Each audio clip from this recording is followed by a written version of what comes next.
Hi friends, எல்லாத்துக்கும் வணக்கங்க. என் சேனலை ஃபஸ்ட் டைம் பார்க்குறீங்கன்னா மறக்காமல் சப்ஸ்கிரைப் பண்ணிக்கோங்க. என் சேனலுக்கு சப்போர்ட் பண்ணுங்கள். பக்கத்தில் இருக்கிற பெல் ஐக்கானையும் கிளிக் பண்ணிக்கோங்க. அப்போ தான் நான் தினம் போடுற வீடியோஸ் உங்களுக்கு நோட்டிஃபிகேஷனாக வரும். இன்றைக்கி பார்த்திங்கன்னா மருதாணி இலையிலிருந்து எப்படி மருதாணி எண்ணெய், தலைக்கு அப்ளை பண்ணுற எண்ணெய் எப்படி செய்யலான்னு பார்க்கலாங்க. மருதாணியை விரும்பாத பெண்களே கிடையாதுங்க. எல்லா பெண்களுக்குமே மருதாணி ரொம்ப பிடிக்கும். பொதுவாகவே மருதாணி கை கால்களுக்கு தான் நம்ம மருதாணி கை செவக்கறக்காக தான் வச்சு பார்த்துருப்போம். ஆனால் இந்த மருதாணியை வச்சு தலைமுடி பிரச்சனையை எப்படி சரி செய்யலான்னு பார்க்கலாங்க. மருதாணி இயற்கையாகவே நேச்சுரலாகவே கலர் கொடுக்குற தன்மை கொண்டதுங்க. நம்மளை தலையில் அப்ளை பண்ணும்போது நரைமுடியெல்லாம் ப்ரௌனாக மாறும். இது கண்டிஷ்னராகவும் யூஸ் ஆகுதுங்க. நம்ம தலைக்கு அப்ளை பண்ணி தேய்க்கும் போது நல்லா ஷைனிங்காக வரும். உடல் சூட்டையும் தணிக்குதுங்க. இப்போ எப்படி செய்யலான்னு பார்க்கலாங்க. இந்த மருதாணி நம்ம இன்றைக்கி மருதாணி மரத்துலேருந்து பறிக்கிறோன்னா இன்றைக்கி பறித்தா இன்றைக்கே எண்ணெய் செய்கிற மாதிரி ஃப்ரெஷ்ஷாக எடுத்துக்கோங்க. எடுத்துட்டு நல்லா அந்த இலைகளுக்கு அடியிலையெல்லாம் வெள்ளை வெள்ளையாக பூச்சிகள்லாம் இல்லாத மாதிரி பார்த்து நல்லா க்ளீன் பண்ணி எடுத்துக்கோங்க. நான் இன்றைக்கி ஒரு கப்பு உங்களுக்கு அளவுக்காக சொல்கிறேன். ஒரு கப் மருதாணி இலை இந்த மாதிரி எடுத்துக்கோங்க. நல்லா கொஞ்சம் அமுத்தி ஒரு கப்பு ஃபுல்லாக எடுத்துக்கோங்க. இந்த மருதாணி இலையை ஃபஸ்ட்டு மிக்ஸி ஜாரில் போட்டு அரைச்சிக்கலாங்க. மெயினாக இதுக்கு தண்ணி விட்டு அரைக்கக்கூடாது. தண்ணியே இல்லாமல் நல்லா கொரகொரப்பாகவே அரைச்சி எடுத்துக்கலாங்க. ஏன்னா இதுலேயே ஈரப்பதம் மாய்ஸ்சரைசர் இருக்கும்போது நம்ம எண்ணெயில் போடும்போது வெடிக்குங்க.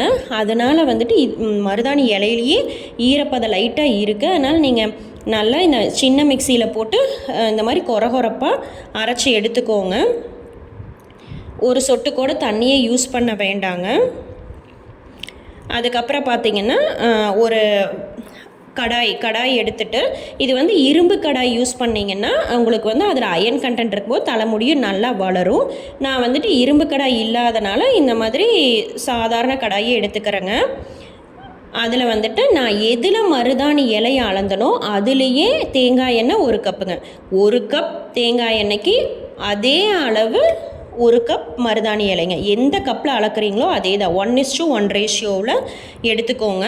எண்ணெய் நல்லா லைட்டாக சூடானதையும் கொஞ்சமாக வெதுன்னு ஆனதையும் நம்ம அரைச்சி வச்சுருக்கிற அந்த மருதாணி விழுதுகளை நீங்கள் போடும்போது பார்த்து கவனமாக போடுங்க. அப்போ தான் அந்த சவுண்டு வரும். சொட சொட சொட சொடன்னு அந்த சவுண்டு வரும். அதனால் கொஞ்சம் அடுப்பை சிம்மில் வச்சு தான் இந்த ப்ராசஸே ஃபுல்லாக செய்யணுங்க. அடுப்பை எண்ணெய் ஊற்றும் போதே நீங்கள் சிம்மில் வச்சுருங்க. வச்சுட்டு இந்த மாதிரி நம்ம அரைச்ச விழுதுகளை போடும்போது அதில் தண்ணி பதம், அந்த மருதாணி இலையிலே ஈரப்பதம் இருக்கிறனால தான் அந்த சொட சொட சொடன்னு சவுண்டு கேட்குதுங்க. ஃபுல்லாகவே இந்த மாதிரி போட்டுட்டு நல்லா ஒரு தொலாவி விட்டுருங்க. அதுக்கப்புறம் பார்த்திங்கன்னா அந்த நுரையெல்லாம் கொஞ்சம் கொஞ்சமாக அடங்க ஆரம்பிக்கும். அப்போ நம்ம 1 டேபிள் ஸ்பூன் வெந்தயம் ஆட் பண்ணிக்கோங்க. இந்த வெந்தயம் நல்லாவே நம்மளுக்கு ஹேர் க்ரோத்தை கொடுக்குங்க. ஹேரும் ஷைனிங்காக இருக்கும். நம்ம குளிச்சு அடுத்த நிமிஷமே பார்த்தா நல்லா ஷைனிங்காக இருக்குங்க. இது வெந்தயத்தை அரைச்சி சேர்க்கணுங்கிறது இல்லை. ஏன்னா நம்ம எண்ணெய் ஊறும்போது அந்த வெந்தயத்தில் இருக்கிற சாறை இறங்கும்.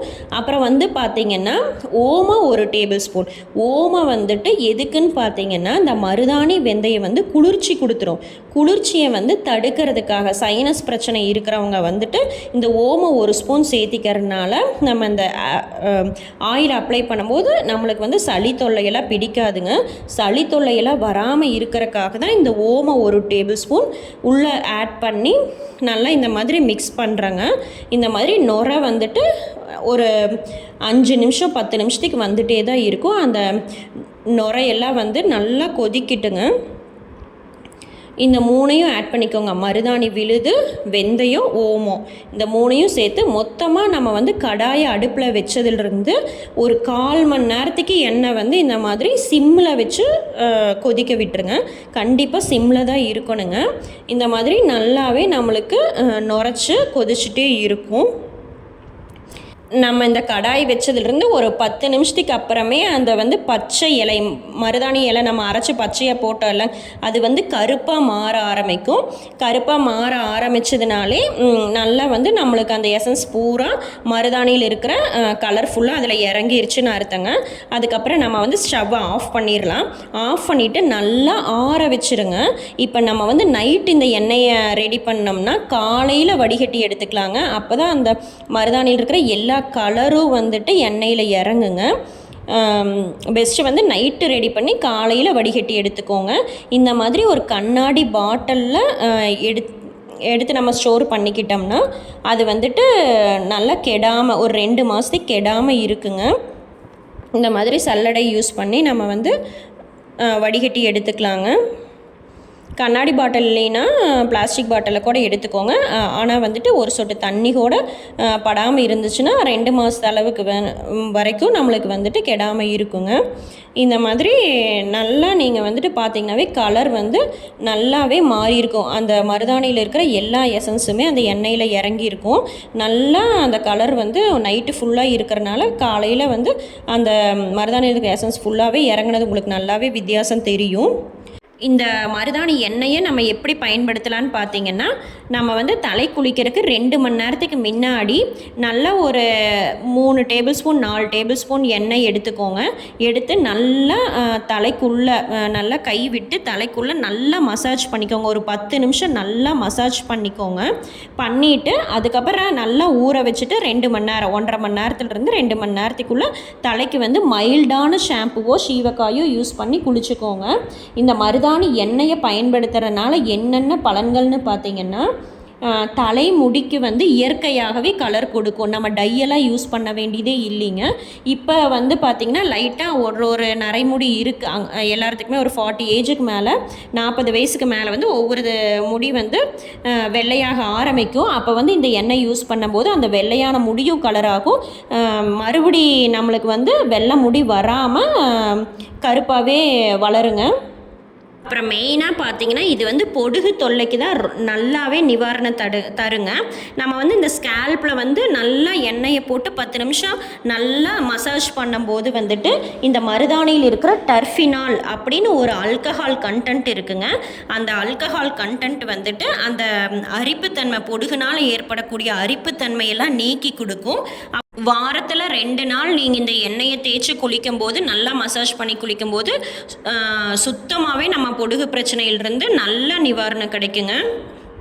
அப்புறம் வந்து பார்த்திங்கன்னா அந்த முடி வந்துட்டு நம்மளுக்கு கட்டாகி வெடிச்சு இருக்கும். அதுக்கு வந்துட்டு இந்த நீங்கள் மருதாணி எண்ணெய் அப்ளை பண்ணும்போது அந்த வெடிப்பெல்லாம் சரியாகி நல்லா ஹேர் வந்து க்ரோவாக ஆரம்பிக்குங்க. முடி உதிர்வதை வந்து ஒரு 2 மாதம் நீங்கள் வந்து இதை தேய்ச்சி பாருங்கள். 2 மாதத்துலேயே உங்களுக்கு நல்ல வித்தியாசம் தெரியும். முடி உதிராமல் நல்லா வளர கண்கூட பார்க்கலாங்க. இந்த மருதாணி எண்ணெய் வந்துட்டு குழந்தைகள்லேருந்து பெரியவங்க வரைக்கும் எல்லாருமே அப்ளை பண்ணலாங்க. குழந்தைகளுக்கு சளி பிடிக்கும்னு நினைக்க வேண்டாம். அதுக்கு தான் நம்ம ஓமம் சேர்த்து காய்ச்சிருக்கோங்க. இந்த மருதாணி எண்ணெய் வந்துட்டு ஆண்கள் பெண்கள் யாருக்காக இருந்தாலும் நரைமுடி இருக்கிறவங்க அப்ளை பண்ணி குளிக்கும்போது நல்லா நம்மளுக்கு கலர் வந்து ப்ரௌன் கலராக மாறி நரைமுடி தெரியாதுங்க. அப்புறம் முடி நல்லா வளருது. மெயினாக பொடுகு பிரச்சனையிலிருந்து நம்மளுக்கு தீர்வாகுதுங்க. கடைசியாக வந்துட்டு பார்த்திங்கன்னா நம்ம இந்த எண்ணெய் வடித்த கசடுகளை வந்துட்டு நம்ம தயிர் கலந்து குளிக்கிறதுக்கு 1/2 மணி நேரத்துக்கு முன்னாடி அப்ளை பண்ணி குளிச்சிங்கன்னா வேஸ்ட் பண்ண வேண்டாம். அப்ளை பண்ணி குளிங்க, நல்லா ஷைனிங்காக இருக்கும். இப்போத்த காலகட்டத்தில் பார்த்திங்கன்னா இந்த கெமிக்கல்ஸ் யூஸ் பண்ணி டையெல்லாம் நம்ம அடித்து நம்மளோட உடம்பு ஆரோக்கியத்தை கெடுத்துக்கிறதுக்கு பதிலாக இந்த மாதிரி இயற்கையாக மருதாணி எண்ணெய் யூஸ் பண்ணி பாருங்கள். கண்டிப்பாக ரிசல்ட் கிடைக்கும். நீங்கள் ட்ரை பண்ணி பார்த்துட்டு கமெண்ட்டில் சொல்லுங்கள். இந்த வீடியோ உங்களுக்கு பிடிச்சிருந்தா மறக்காமல் சப்ஸ்கிரைப் பண்ணிக்கோங்க. என் சேனலுக்கு சப்போர்ட் பண்ணுங்கள். Thank you all.